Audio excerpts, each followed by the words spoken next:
First time ko po nakakita. Nagulat ako. Kinamay ko po siya. Hindi naman siya nangagat.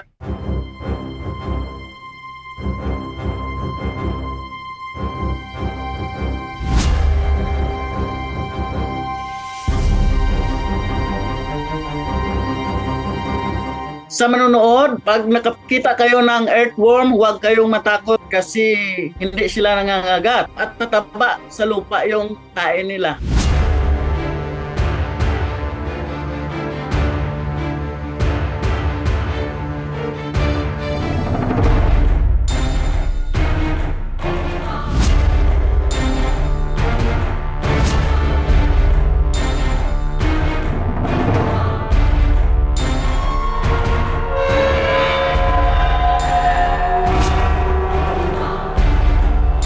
Madali lang pa siya mahuli pag marunong ka po manghuli talaga kasi nagka-camouflage siya at para siyang kamukha ng bato. Kanya kung anong kulay ng bato, yun din po yung kulay niya.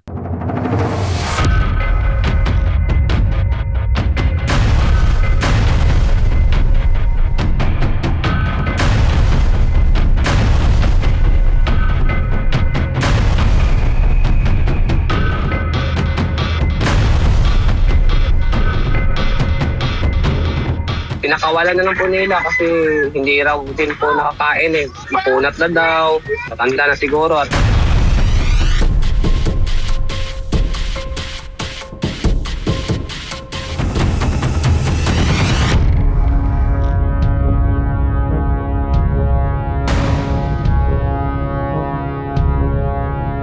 ang taas siguro nasa mga almost 40 feet to 50. Grabe ang laki. Yung mga buntot niya parang makita na nga malaki malaki.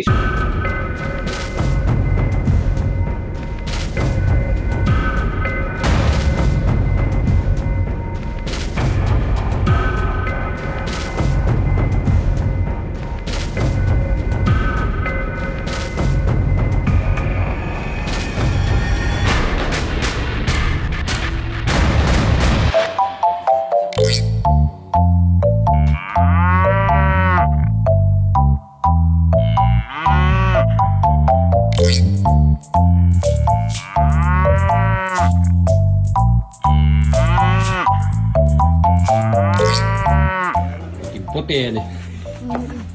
Parang tuta.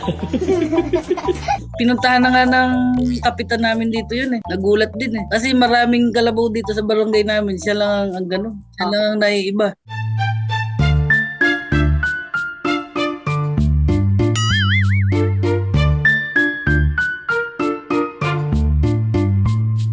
Yung mga pinapanganak na kakaibang kulay doon sa parents niya, albinism yun eh. Yung albinism is wala siya yung melanin, absence of melanin doon sa doon sa animal na pinanganak. Genetics yun.